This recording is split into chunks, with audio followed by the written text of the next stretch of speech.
All right. Hey, guys. Matchup number 2 for Week 10. We're going to dive right into my matchup against Michael, Stiff Arm Soldiers versus Dapper Dan. And we're going to jump straight into the matchups. Michael's got Colin Kaepernick, and I have Drew Brees. Both teams are playing against each other this week. I think, just being, strictly off the stats, I definitely think you guys say advantage Drew Brees versus Kaepernick.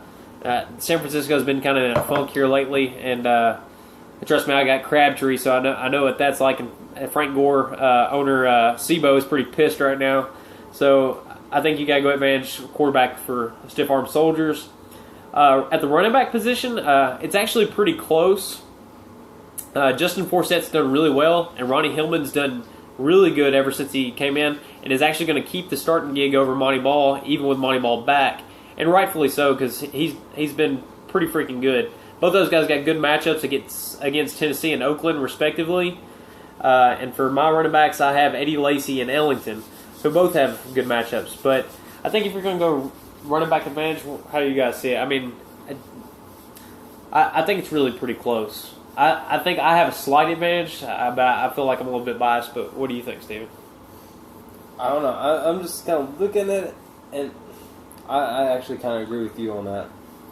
What about you, Mitch? All right, running backs? Yeah. I think Levi has a slight edge, but the matchups for Dapper Damon are in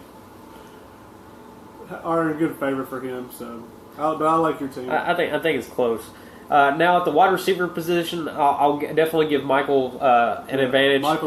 He's got Des Bryant at Jacksonville and Sammy Watkins at Kansas City. Kansas City is an underrated secondary, and I think that's a good matchup. And Watkins is a little bit hurt with like a groin injury or something right now. Hurts. His dick hurts so bad right now.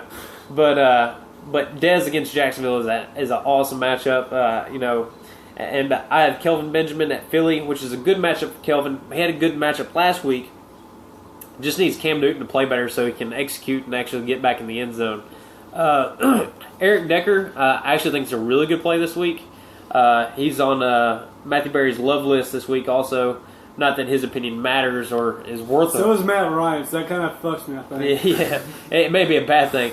But Decker's got 7 catches the week before last and 9 this past week. And ever since Vicks took over, his value's kind of gone up. So I feel good about that. But enough kissing my own team's ass. Michael's got an advantage at the wide receiver spot. Tight end, Julius Thomas versus Jason Witten. Advantage me. And then Mitchell. Drug test, man. Damn it, man.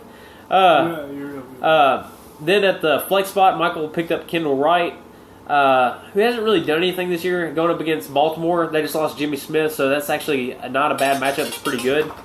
But Martavis Bryant's been absolutely nasty, and now he's playing against New York Jets. We'll see if he can keep this touchdown streak alive, but I think the flex spot is a little bit of an advantage for me. Defenses, 49ers against New Orleans. I think that's a bad decision, Michael, but I hope you stick to your guns. Ravens defense for me at home, welcoming the Titans with Mettenberger. I love that matchup. And then right now I don't have a kicker, but hopefully I'll have one here before too long. And Michael's got Dan Bailey, who's a stud kicker himself also.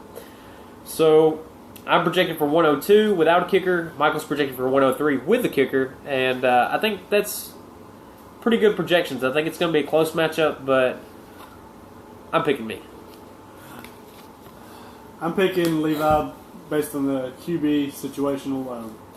I think after beating Michael last week that Michael might actually get lucky, only in the sense that this will be the closest he's ever came to getting bucked by getting bucked by twins. Seriously, I fucked him last week, and now you're about to fuck him and beat him this week.